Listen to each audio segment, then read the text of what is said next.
అయ్యయ్యో, కలికాలం. స్వామివారి నగలు ఎవరో దొంగతనం చేశారు. నాకు తెలియదు తెలియదు తెలియదు. నేను ఆ దొంగతనం చెయ్యలేదు. అట్టగా బాబు, నీకేం తెలీదా? ఓరు కవయ్య, నిన్న కిచ్చుడి యాసం కట్టుకుని ఆ నగలెట్టుకుని ఊరంతా తిరగడం నేను చూసా. ఇదిగో పోదారయ్యా, నువ్వేం చూసావు చెప్పు. నేను వీధిలోంచి వస్తుంటే కిట్టయ్య శ్రీకృష్ణుడు వేషంలో కనిపించాడు. అచ్చం వేణుగోపాల స్వామిలా ఉన్నావురా అంటే, ఇవి స్వామి ఇచ్చిన నగలే కదా అన్నాడు. అవును అన్నాను, స్వామివారే ఇచ్చారన్నాను. స్వామిగాడా? ఆడు ఇక్కడే ఉన్నాడు. రే స్వామి, ఎడరా ఆడేదో అంటున్నాడు చూడు. నేను డ్రామా డ్రెస్సులు అద్దెకిస్తూ ఉంటాను, కానీ నేను ఇతనికి దుస్తులు నగలు అద్దెకివ్వలేదు. మరి ఇంకంటే విన్నారు కదా. నేను స్వామి అని చెప్పిన మాట నిజమే గాని ఈ స్వామి కాదు. ఆడెవడో చెప్పు, ఆని పిలిపిస్తా.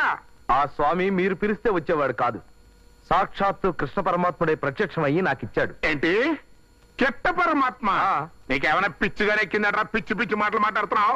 విన్నారంటయ్యా, ఈయన గారికి కిట్ట పరమాత్మ వారు కనిపించారంట, స్వయంగా నగలు ఇచ్చారంట. అంటే మీ ట్రెండ్ మీదే గాని నా మాట నమ్మరన్నమాట. సరే, ఆ నగలు మా ఇంటికాడే ఉన్నాయి, ఇప్పుడే తెప్పిస్తాను. అమ్మా, నువ్వు వెంటనే ఇంటికి వెళ్ళి బీరువాల నగలు పట్టావే. వెళ్ళమ్మా, వెళ్ళి ఆ నగలు పట్టా. ఆ నగలు ఇంట్లో లేవు బాబు. లేవా? బీరువాల సరిగ్గా చూసావా? ఏంటన్నారు కదంటయ్యా, ఆ తల్లి కొడుకులు కలిసి ఆడుతున్న డామా నాటకం. శబాసు.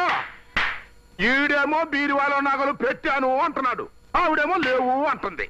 మావయ్య, 4 తగిలిస్తే అయ్యే నడుచుకుంటూ వస్తాయి. సాధారణ ఏంటి? అమ్మా, నగలెక్కడ వచ్చావు చెప్పరా? అమ్మా, నువ్వు కూడా ట్రెండ్ మార్చేసావేంటి?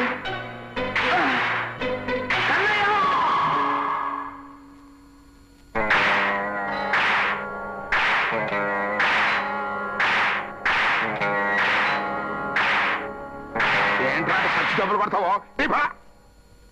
ఆగండి. ఇవిగో స్వామివారి నగలు.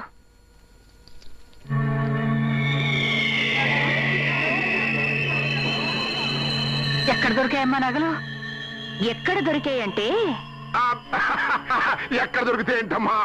ఏమన్నా పోయి అనుకున్న దేవుడు నగలు దొరికినాయి. శుభం. గట్టయ్యా, నువ్వు నిర్దోషమని పంచాయతీ తీర్మానం చేసేసిందయ్యా. ఉదర్ గారు, నగలు తీసుకోండి. ఇక పంచాయతీ అయిపోయినట్టే. వెళ్ళిపోండి వెళ్ళిపోండి. ఎలానే కృష్ణ, బంగారయ్య, ఆ నగలు ఎలా పోయాయో, ఇప్పుడు తిరిగి మళ్ళీ ఎక్కడ దొరికాయో నాకు అంతా తెలుసు.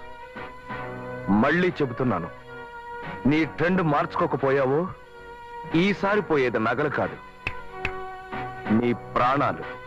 జాగ్రత్త. పదమ్మా. ఏంటి నువ్వు చేసిన పని? డాడీ, ఇన్నేళ్లు నేను బంగారయ్య కూతుర్నని అనుకుంటున్నాను, కానీ ఈ రోజే తెలిసిందే నేను ఒక దుర్మార్గుడు కూతుర్నని. పాపిష్టి చచ్చినాడు.